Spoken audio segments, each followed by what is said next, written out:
UDF 100-ലധികം seat കിട്ടിയാൽ അദ്ദേഹം രാജിവെക്കാമെന്ന് പറഞ്ഞാൽ അദ്ദേഹം രാജിവെക്കരുത്. അദ്ദേഹം ആജീവനാന്തം അവിടെ ഇരുന്നോട്ടെ.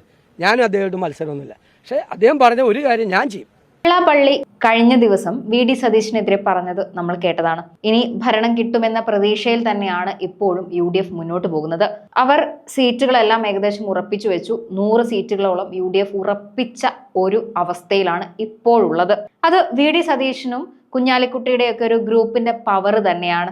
നമുക്കറിയാം, ഒരുപാട് രാഷ്ട്രീയ വിവാദങ്ങൾ നിലനിൽക്കുമ്പോഴും UDFന് ഇപ്പോൾ ഒരു ഒരുമ വന്നിട്ടുണ്ട്. കോൺഗ്രസിൽ തമ്മിൽ തല്ലില്ല എന്നും അങ്ങോട്ടും ഇങ്ങോട്ടുള്ള പഴിചാരലുകളും പ്രശ്നങ്ങളും എല്ലാം കുറഞ്ഞതായി നേതാക്കൾ തന്നെ പറയുന്നുണ്ട്. അപ്പം അതിൻ്റെ ഇടയിൽ വന്ന തിരുവനന്തപുരം മുൻ DCC പ്രസിഡന്റും സംബന്ധിച്ച വിഷയങ്ങളൊക്കെ ഉണ്ട്. പക്ഷെ എങ്കിൽ പോലും അവരിന്ന് തോളിൽ കൈയിട്ടുകൊണ്ട് ഒരുമിച്ച് മാധ്യമങ്ങൾക്ക് മുമ്പിലെത്തി നല്ല സ്വമേധയാൽ ഒഴിഞ്ഞു മാറി അല്ലെങ്കിൽ ഒരു അന്വേഷണ വിധേയം എന്നുള്ള രീതിയിലൊക്കെ മാറി നിന്നുകൊണ്ടാണ് സംസാരിക്കുന്നത്.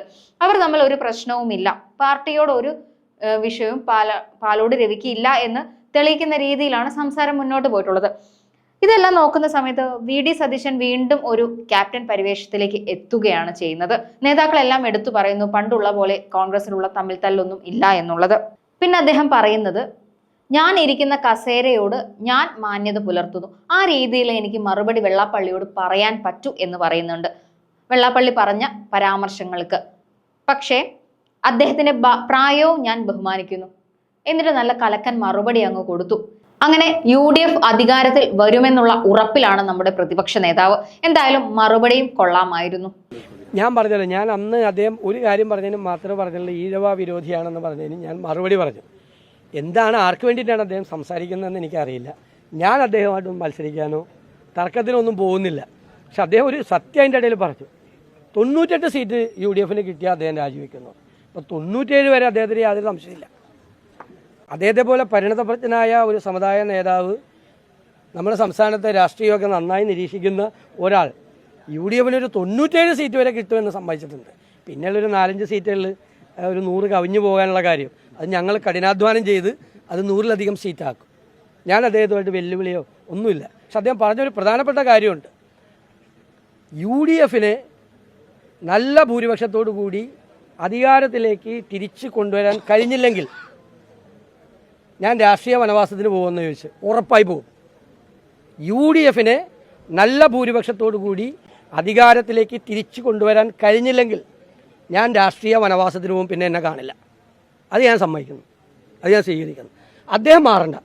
UDF 100-ലധികം സീറ്റ് കിട്ടിയാൽ അദ്ദേഹം രാജിവെക്കാമെന്ന് പറഞ്ഞാൽ അദ്ദേഹം രാജിവെക്കരുത്. അദ്ദേഹം ആജീവനാന്തം അവിടെ ഇരുന്നോട്ടെ. ഞാനും അദ്ദേഹമായിട്ട് മത്സരമൊന്നുമില്ല. പക്ഷേ അദ്ദേഹം പറഞ്ഞ ഒരു കാര്യം ഞാൻ ചെയ്യും. അല്ല, അത് വെല്ലുവിളിയല്ല, ഞാനത് ചെയ്യും. UDFനെ തകർപ്പൻ ഭൂരിപക്ഷത്തോടു കൂടി അധികാരത്തിലേക്ക് തിരിച്ചു കൊണ്ടുവരാൻ കഴിഞ്ഞില്ലെങ്കിൽ ഞാൻ രാഷ്ട്രീയ വനവാസം സ്വീകരിക്കും. നിങ്ങളിനെ എന്നെ കാണില്ല, അത് ഞാൻ അംഗീകരിക്കുന്നു. അത് വെല്ലുവിളിയായിട്ടൊന്നുമല്ല. ആ വെല്ലുവിളിയാണെങ്കിൽ അദ്ദേഹം രാജിവെക്കുമെന്ന് ഞാൻ ചോദിക്കണം. അദ്ദേഹം രാജിവെക്കരുതെന്നാണ് ഞാൻ പറഞ്ഞത്. ബെറ്റൊന്നുമില്ല. ഞാൻ വൺ സൈഡറാണ്. ചെയ്യാൻ പറ്റിയില്ലെങ്കിൽ, അതാണല്ലോ എന്നോട് ചോദിച്ചത്, നിങ്ങളത് ചെയ്യുമോ? ഞാനത് ചെയ്യും.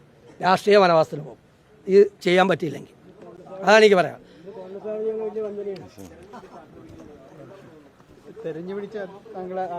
ഞാൻ അദ്ദേഹത്തിനെതിരായി ഒരു മോശമായിട്ടുള്ളൊരു വാക്കുപോലും പറഞ്ഞിട്ടില്ലല്ലോ. ഞാൻ പറഞ്ഞത് ഞാൻ ശ്രീനാരായണീയനാണ്, ശ്രീനാരായണ ദർശനങ്ങൾ ഉൾക്കൊള്ളുന്ന ഒരാളാണ്, അത് പ്രചരിപ്പിക്കാൻ വേണ്ടി കൂടി ശ്രമിക്കുന്ന ഒരാളാണ്. അത് എന്നും അങ്ങനെ ഇരിക്കും. പക്ഷെ നാട്ടിലാരെങ്കിലും വിദ്വേഷത്തിൻ്റെ ക്യാമ്പയിൻ തുടങ്ങാൻ ആര് ശ്രമിച്ചാലും അതിനെ UDF നേരിടും. ഞങ്ങൾ മാറി നിൽക്കില്ല. CPMൻ്റെ പോലത്തെ പ്രസ്താവനയൊന്നുമല്ല ഞങ്ങൾ ഇറക്കുന്നത്.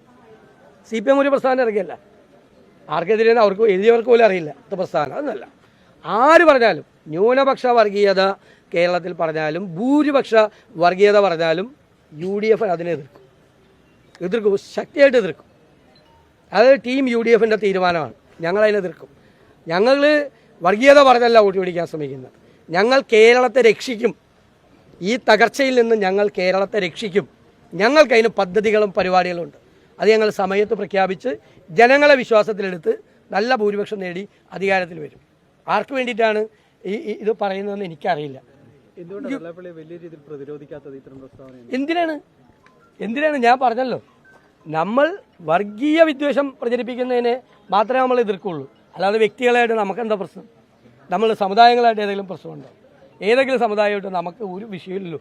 എല്ലാ സമുദായങ്ങളുമായിട്ടും ഞങ്ങൾക്ക് നല്ല സൗഹാർദ്ദവും നല്ല ബന്ധവും നല്ല സ്നേഹവുമാണ്. എല്ലാവരുമായിട്ടും നല്ല ബന്ധത്തിലാണ് ഞങ്ങൾ പോകുന്നത്.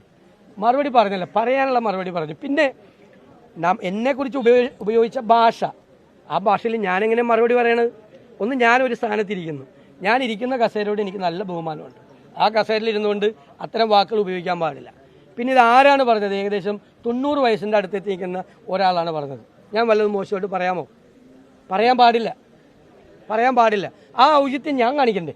അത്രയേ ഉള്ളൂ.